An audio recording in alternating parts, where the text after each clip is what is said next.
दशरथ का राज्य अयोध्या अपने युग में समृद्धि और शांति का प्रतीक था, लेकिन महल के एक विशेष कक्ष में कुछ रहस्यमय घटित हो रहा था।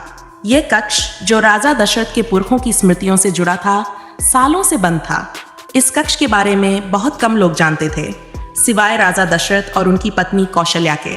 एक दिन अचानक राजा ने अपने सबसे विश्वास पात्र सेवक विभीषण को बुलाया और कहा, इस कक्ष के रहस्य को अब समय आ गया है कि राम को बताया जाए।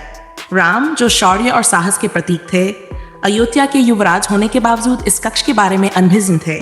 जब उन्हें यह बताया गया कि इस कक्ष में उनके परिवार के अतीत से जुड़ा एक गहरा रहस्य छिपा है, तो वह उत्सुक हुए, लेकिन साथ ही मन में अजीब सी बेचैनी भी थी। उस रात राम को नींद नहीं आई। वह रहस्यमय कक्ष के बारे में सोचते रहे। उन्हें विभीषण की बात याद आ रही थी, जो कक्ष के बारे में बताते हुए थोड़ा घबराए हुए लग रहे थे। आखिरकार राम ने निश्चय किया कि वह स्वयं जाकर इस रहस्य का पता लगाएंगे। अगली सुबह राम, लक्ष्मण और सीता के साथ उस कक्ष के सामने खड़े थे। कक्ष का दरवाजा प्राचीन नक्काशी से सजा हुआ था, मानो उसमें कोई शक्ति छिपी हो। राम ने अपने भाइयों से कहा, तुम यहीं रुको, मैं अकेला भीतर जाऊंगा। राम ने जैसे ही दरवाजा खोला, ठंडी हवा का झोंका आया। कक्ष में घना अंधकार फैला था।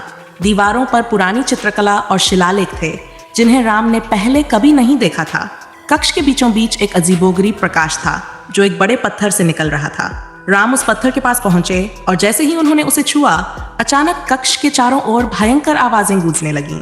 एक छाया उभरकर सामने आई। यह छाया कोई साधारण छाया नहीं थी। उसकी आंखें आग जैसी जल रही थीं और उसके चेहरे पर क्रोध की लहरें थीं। राम ने साहस के साथ पूछा, तुम कौन हो? छाया ने एक डरावनी हंसी के साथ जवाब दिया, मैं उस अतीत का हिस्सा हूँ जिसे दशरथ ने छिपाने की कोशिश की। मैं वह हूँ जिसे ये दुनिया कभी नहीं जान पाई। राम ने अपनी तलवार निकाल ली, लेकिन छाया ने उन्हें रोका। तुम्हारी तलवार से मेरा कोई अंत नहीं हो सकता। मैं दशरथ के किए गए एक पुराने पाप का प्रतीक हूँ। राम अचंभित हो गए। उन्होंने अपने पिता को एक आदर्श राजा और पिता के रूप में देखा था, लेकिन यह छाया कुछ और ही कहानी बता रही थी। छाया ने बताया, सालों पहले तुम्हारे पिता दशरथ ने एक भयंकर युद्ध के दौरान एक निर्दोष राजा का वध किया था। वह राजा असुर नहीं था, बल्कि देवताओं का प्रिय था, लेकिन दशरथ ने उसे गलती से मारा और उसकी आत्मा को इस कक्ष में बंद कर दिया।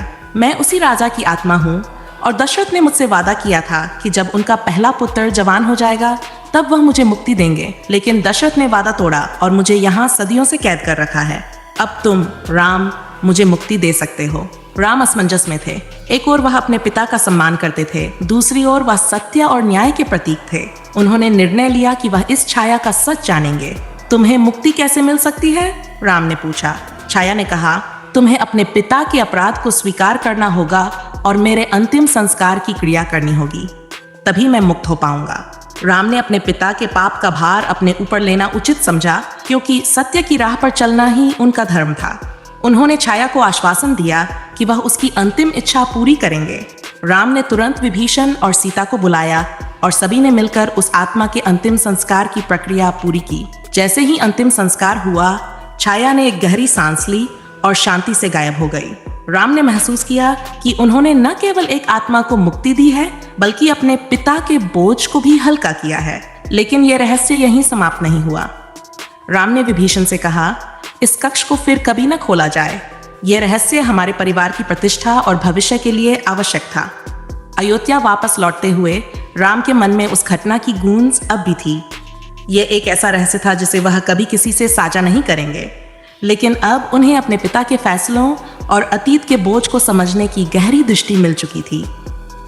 और इस प्रकार दशरथ का एक पुराना रहस्य चुपचाप अयोध्या की हवाओं में खो गया, लेकिन राम के हृदय में हमेशा के लिए जिंदा रहा।